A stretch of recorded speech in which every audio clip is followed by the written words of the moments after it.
1일 설교하겠습니다. 하나님의 저주를 즐거워하는 교인들에게 라는 제목입니다. 민수기 14장 28절입니다. 그들에게 이르기를 여호와의 말씀에 나의 삶을 가리켜 맹세하노라. 너희 말이 내 귀에 들린 대로 내가 너에게 행하리니. 아멘. 너무나 유명한 구절이죠. 이게 예수님을 교회에 다니는 음식점에 이 구절 많이 걸려 있고요. 내가 창대케 하리라 이런 것과 함께 많이 걸려져 있고, 교회 화장실에 붙여져 있고요. 그 계단이 있는 교회는 그 계단 위에 이 구절이 이렇게 붙여져 있는 것도 제가 직접 보았습니다. 설교로도 많이 이용됩니다. 이 설교를 하면서 이것과 쌍을 이루는 구절이 시편 81편 10편인데, 나는 너를 애굽 땅에서 인도하여 낸 여호와 내 하나님이니 내 입을 넓게 열라 내가 채우리라 하였으나, 이 내용과 지금 내 말이 내 귀에 들린 대로 내가 내게 행하리라, 이게 같이 쌍으로 해서 설교가 많이 됩니다.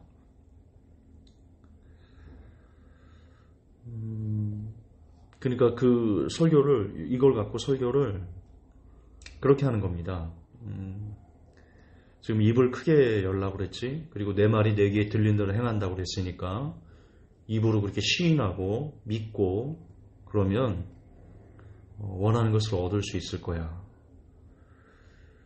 그거에 지금 이 구절을, 민수기 14장 28절 구절을 이용합니다.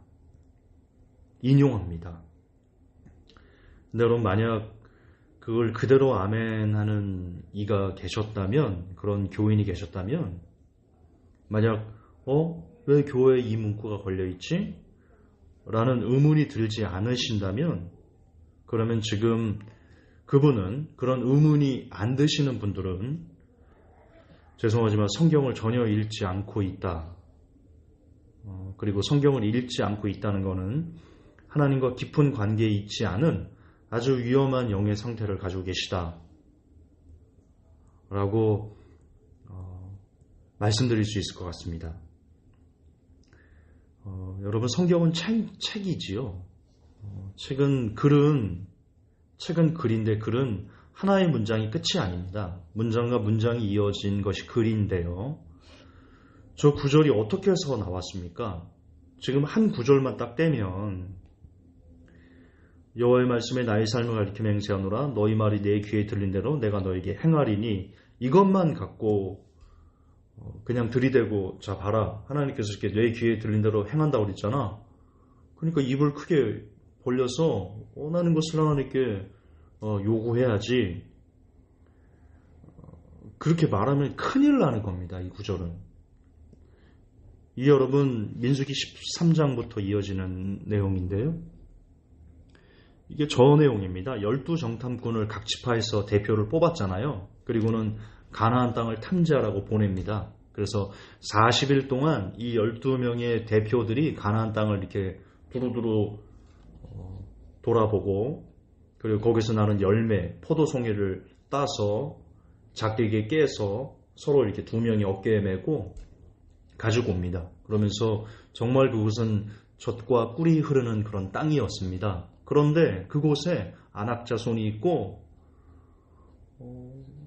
신장이 장대한 자들이 있고, 우리는 그들이 보기에 메뚜기 같다, 그렇게 악평합니다.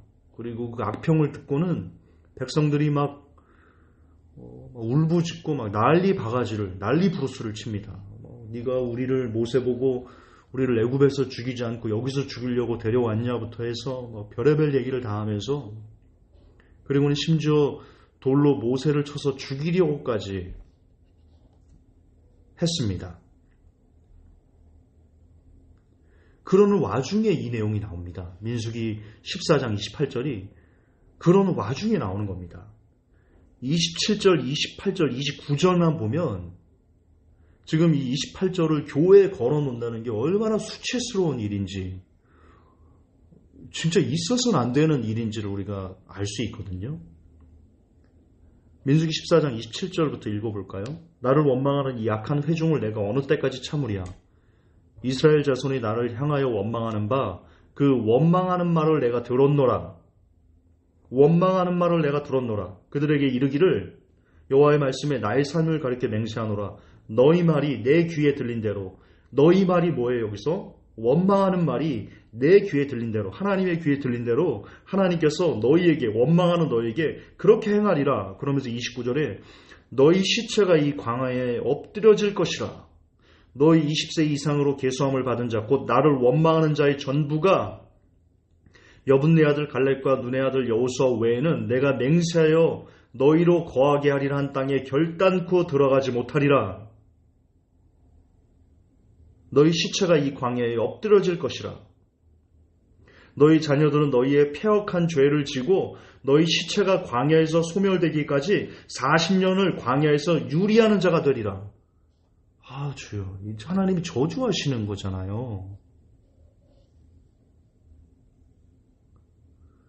지금 하나님이 저주하시는 거잖아요. 근데 이 저주하는 말씀을 어떻게 교회 화장실에 붙여놓고, 교회 계단에 붙여놓고, 음식점에다가 붙여놓고, 교회 다닌다면서, 그리고 무슨 교회 밑에 써놓고, 이걸 어떻게 내 입을 넓게 열라 채우리라라는 것과 함께 이 구절을 갖고 하나님께서 복을 주시는 것이다. 크게 열어라. 크게 구하라. 주실 것이다. 라는 설교를 어떻게 할 수 있냐고요. 이걸 어떻게 아멘할 수 있냐고요. 근데 많이들 이걸로 설교를 하고 많이들 아멘을 해요. 저주가 즐거우세요? 좀 저주를 즐거워하시는 거예요? 아니죠. 하나님께서 내린 저주의 결말은 40년의 광야의 고통이면서요, 안식에 들어가지 못한 것이 결말이에요. 지금의 표현으로 바꾼다면 믿음이 없어서 그들이 불평한 거잖아요. 믿음이 없어서 악평한 거고, 믿음이 없어서 그들이 모세를 돌로 쳐서 죽이려고 한 거고, 믿음이 없어서 하나님을 믿지 못하기 때문에 애굽으로 돌아가려고 한 거잖아요. 결국 믿음이 없어서 천국에 들어가지 못하고 지옥에 간 거예요. 지금 표현으로 하면 그 대표적인 구절이 민수기 14장 28절이라고요. 대표적인 구절이. 믿음이 없어서 가나안 땅에 들어가지 못한, 믿음이 없어서 하나님 나라에 들어가지 못한 대표적인 구절이 민수기 14장 28절, 내 말이 내 귀에 들린 대로 내가 내게 행하리니 라고요. 근데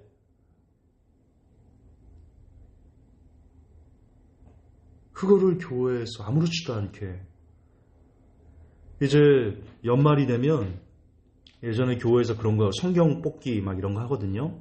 말씀 뽑기 이런 거 합니다. 하지 마십시오. 무당 점칩니까 지금? 제발 이번 연말에는요, 부디 그런 짓은 교회들이 하지 않았으면 좋겠습니다. 말씀 뽑기, 그 말씀에서 뽑혀 나오면 그게 하나님께서 우리에게 준 말씀이에요? 그 한 구절이? 그 한 구절이 하나님 말씀이에요? 근데 거기에 이게 있어요. 그 말씀 뽑기 하는 그 내용 중에 내 말이 내 귀에 들린 대로 내가 내게 행하리라는 것도 있다니까요. 정말 교회에서 사라져야 되는, 한국교회에서 사라져야 될 문화가요, 연말에 말씀 뽑기 하는 거예요. 그게 여러분, 하나님께서 여러분이 주신 말씀 아니에요. 하나님은 한 구절만 말씀으로 주신 적이 없으세요. 하나님 말씀은 성경 66권 전체에 있어요.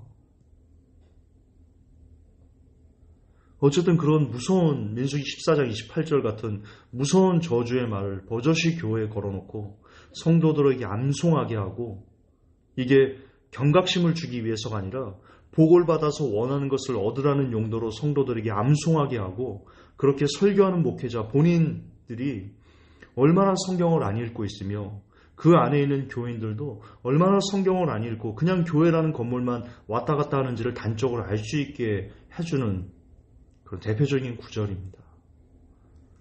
성경은 책이에요. 계속 반복하지만 성경은 책입니다. 성경의 해석 어렵지 않아요. 왜 성경 해석이 어려워요? 한 구절만 떼서 묵상하기 때문에 어려운 거예요. 이해가 안 되죠. 책인데, 글과 글, 문장과 문장이 이어진 글인데, 이단에 빠지는 이유도요, 한 구절만 떼어서 해석하는데 현혹되기 때문이에요.